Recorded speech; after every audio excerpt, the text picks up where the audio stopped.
اس دنیا کے نظام کو مساوات کی بنیاد پہ اللہ نے اس نظام کو نہیں چلایا. سب ایک جیسے نہیں ہیں. اللہ نے انسانوں کو تمام مخلوق پہ ترجیح عطا فرمائی ہے. پھر انسانوں میں بھی سب کو ایک جیسا مقام نہیں دیا. پیغمبروں کو اللہ تعالیٰ نے عام لوگوں پر فضیلت عطا فرمائی. پھر پیغمبروں کو بھی ایک جیسا مقام نہیں دیا. اللہ تعالیٰ نے موسیٰ علیہ السلام، عیسیٰ علیہ السلام اور سید الانبیاء محمد صلی اللہ علیہ وسلم کو باقی پیغمبروں پر فضیلت عطا فرمائی. اور پھر ان چاروں کو بھی ایک جیسا مقام اللہ نے نہیں دیا. ان میں سب سے افضل مقام اللہ نے صلی اللہ علیہ وسلم کو عطا فرمایا.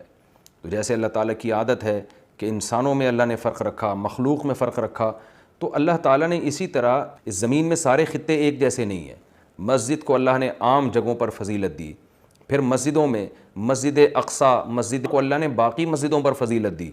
اور ان تین مسجدوں میں بھی اللہ نے سب سے زیادہ فضیلت مسجد حرام کو دی جہاں بیت اللہ ہے. اور اتنی بڑی فضیلت دی کہ مسجد حرام میں ایک نماز کا ثواب 1,00,000 نمازوں کے برابر ہی نہیں ہے، بلکہ ایک نیکی کا ثواب اللہ نے مسجد حرام میں 1,00,000 نیکیوں کے برابر رکھا ہے. تو اسی طرح اللہ تعالیٰ نے جو اوقات ہیں، وقت ہیں، ان کو بھی ایک جیسا نہیں رکھا.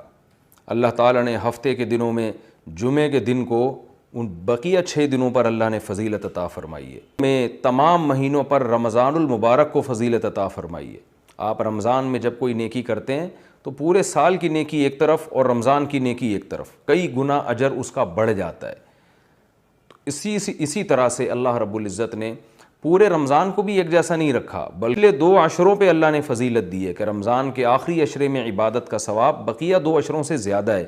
یہی وجہ ہے کہ آپ صلی اللہ علیہ وسلم رمضان کے آخری عشرے میں شد میزرہ، امی عائشہ رضی اللہ تعالیٰ عنہ فرماتی ہیں تہبند کس لیا کرتے تھے. یہ پوری رات آپ صلی اللہ علیہ وسلم عبادت کیا کرتے تھے.